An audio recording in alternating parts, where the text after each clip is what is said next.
Hey guys, it's Jimmy here, and today I'm going to show you how to do the aerial pop. If you don't know what the aerial pop is, it's basically the name I've used to describe this move, which is just popping the ball off the ground and then getting an aerial touch on it.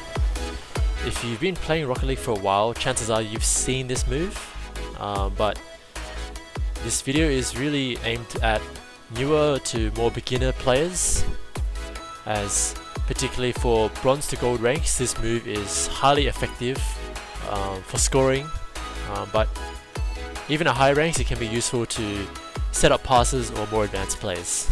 Something to note, yes, you do need to be comfortable with at least basic aerials, and also being able to power slide effectively will be very important for being able to get this move off in game. So let's jump straight into it. There are 3 steps for the aerial pop: the setup, the takeoff, and the finish.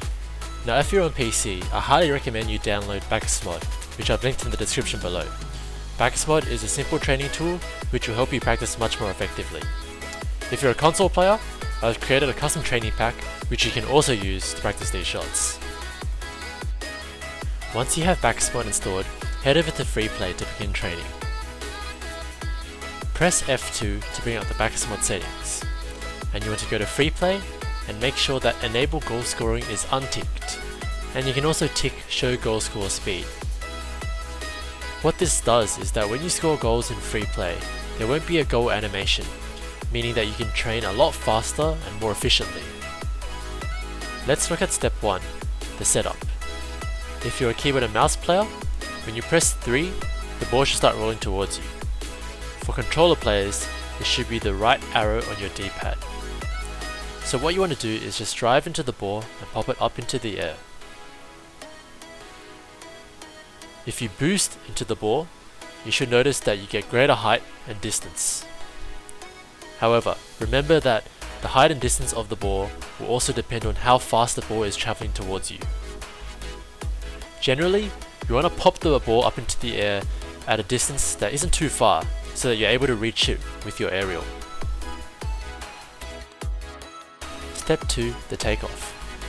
There's not too much I can say for this step, except that you usually just want to get up as quickly as possible. Sometimes, depending on the height of the ball, you might also need to fast aerial. If you don't know how to fast aerial, I'd recommend watching Kevperts' fast aerial video, which I've linked in the description below. For those who don't know, basically a fast aerial is using your second jump to get up as quickly as possible.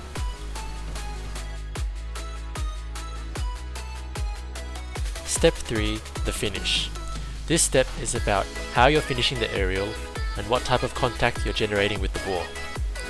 Often, you'll be using a flip to get extra power. However, this is usually only applicable for the shorter pops. Sometimes it won't even be necessary, as you'll only need to tap the ball to get it over the opponent. Simply tapping the ball can also be a really good way to pass the ball to your teammates for an open shot. The aerial pop is one of the most versatile moves in the game, and it's definitely one of my favorites, as there are so many different things that you can do with it, such as double taps, air dribbles, or even fakes. Anyway, that's pretty much it for today's video. I hope you guys enjoyed it and found it useful. This was my first time making a Rocket League video, but I definitely had a great time. So please like, comment and subscribe if you want to see more of this type of content.